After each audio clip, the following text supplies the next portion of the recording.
보통 재테크 카페 같은 데 가서 보면 신용카드, 체크카드, 황금 비율 이런 식으로 말씀을 많이 하시던데요. 이게 도대체 무슨 말이냐?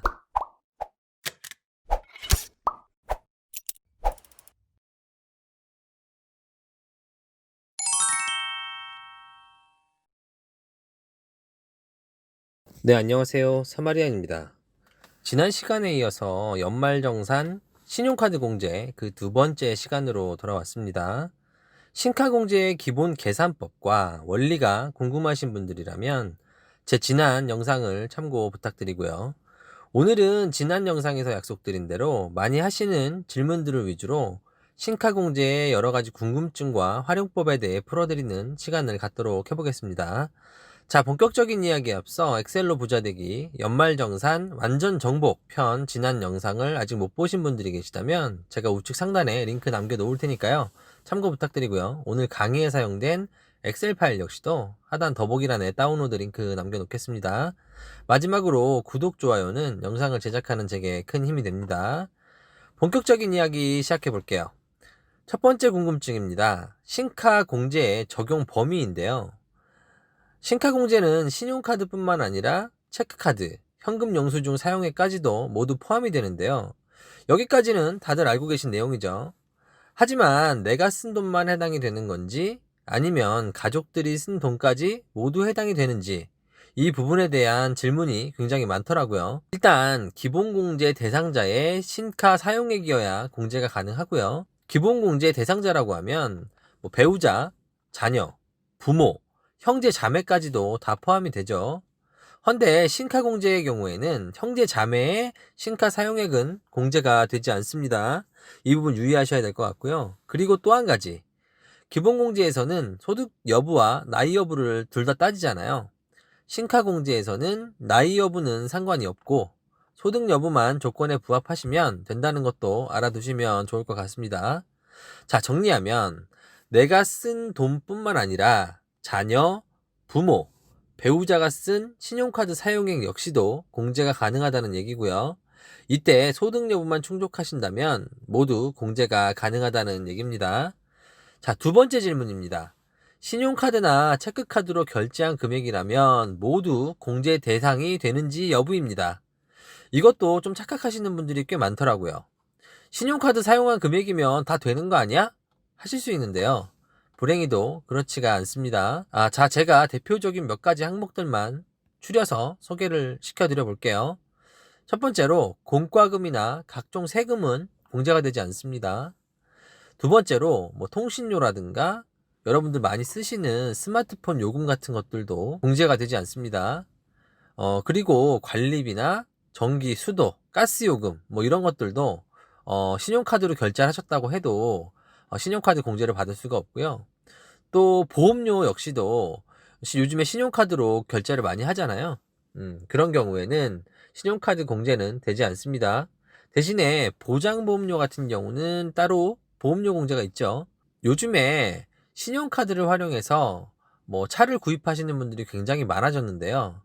실제로 이제 신용카드를 이용해서 신차를 구매하게 되면 사용 금액도 어마어마하고요. 또 이거에 따른 신용카드 포인트 같은 것들이 적지 않기 때문에 많이들 활용하시는 것 같아요. 차량 구입 비용이 만만치 않잖아요. 그래서 이거를 신용카드 공제를 해주면 정말 정말 좋겠지만 불행히도 차량을 구입할 때 결제한 신용카드 금액에 대해서는 소득공제가 되지 않습니다. 차량 리스 비용을 카드로 결제했다거나 렌탈료 이런 것들도 해당이 되지 않고요. 다만 중고차 구입을 하신 경우에는 중고차 구입 비용의 10% 정도까지 일부 공제가 가능하기도 하니까요. 이 부분도 확인해 보시면 좋을 것 같습니다. 다음으로 상품권, 유가증권, 현금성 자산을 구입하는 비용들은 공제가 되지 않습니다. 해외에서 사용한 금액도 공제가 되지 않는데요. 이건 좀 의아하실 수도 있는데 보통 신용카드를 사용하시게 되면 부가세라든가 여러 가지 또 부가가치가 발생을 하잖아요. 또 세금도 발생하고요. 하지만 해외에서 사용한 금액에 대해서는 우리나라 국세청에서 이걸 통해서 혜택을 받은 게 없잖아요. 그러니까 돌려줄 세금도 없다라고 이해하시면 됩니다.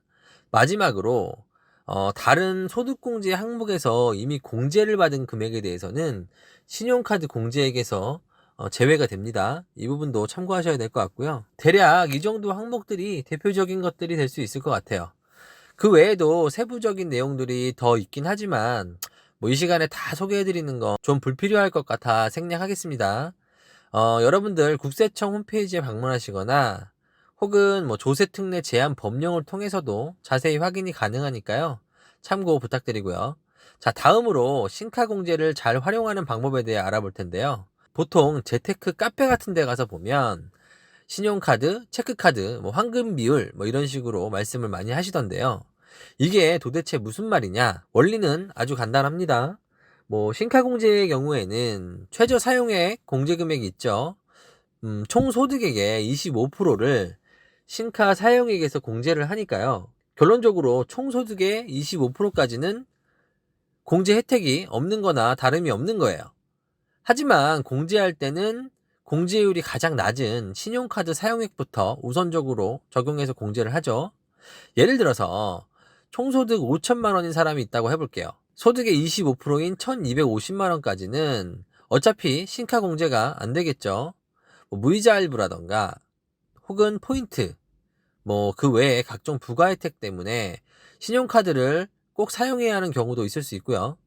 꼭 그런 게 아니라고 하더라도 체크카드나 현금에 비해서는 신용카드가 부가적인 혜택 면에서 장점이 많긴 하잖아요. 결론적으로 공제가 되지 않는 상한선까지는 신용카드를 적당히 잘 활용하고 그 이상이 되는 금액에 대해서는 체크카드나 현금 영수증을 잘 활용한다면 가장 효율적이라고 할 수 있는 거예요. 이게 바로 황금 비율입니다. 정리하면 5천만 원 소득인 사람이 2,500만 원을 신카로 사용을 했다면 1,250만 원까지는 신용카드를, 나머지 1,250만 원은 현금이나 체크카드를 사용하면 가장 현명하다는 뜻이고요. 이 둘의 비율을 가리켜서 황금 비율이라고 부르는 겁니다. 이해가 되셨죠? 자, 뭐 이거는 솔직히 참고만 하시면 좋을 것 같고요. 뭐 사실 이렇게 딱 맞춰서 쓰는 건 쉽지가 않죠. 꼭 필요한 경우 아니라면 저 개인적으로는 체크카드 사용을 많이 하시길 권하는 편입니다. 지금 이 영상을 보시는 분들 중에 혹시라도 난 잘 모르겠고 그냥 신용카드 쓸래 하시는 분들도 있을 수 있는데요. 자, 그러면 그 효과가 얼마나 되는지도 살펴봐야겠죠. 앞에서 2,500만 원 중에서 1,250만 원이 신카 사용액이 된다고 말씀을 드렸죠. 자, 2,250만 원을 모두 신용카드로 사용했다고 하면 신용카드 사용액에 대한 공제율이 15%니까 약 187만 원 정도가 공제 대상액이 될 거고요. 여기다가 세율이 24% 정도라고 하면 이걸 곱하면 45만 원 정도를 환급받을 수 있게 되는 겁니다. 하지만 이 금액을 체크카드로 이용했다면 공제율이 30%가 되는 거니까 375만 원이 공제 대상액이 되고요. 세율이 똑같다면 90만 원 정도를 환급받게 되겠죠. 단지 신용카드를 체크카드로 바꿨을 뿐인데 연말정산 때 45만 원이라는 꽁돈이 더 생기게 되는 겁니다. 예를 들어 애플워치 같은 거 하나 정도를 1년에 한 번씩 캐시백으로 받았다고 생각하시면 됩니다. 생각보다 만만치 않은 금액이죠. 이렇게 신카공제에 대한 좀 더 자세한 내용과 활용법에 대해서도 알아봤는데요. 다음 시간에도 또 다른 연말정산 내용을 가지고 돌아올 예정이니까요. 구독, 알람 설정도 꼭 잊지 마시고요. 오늘 영상이 도움이 되셨다면 좋아요와 응원 댓글도 부탁드리겠습니다. 감사합니다.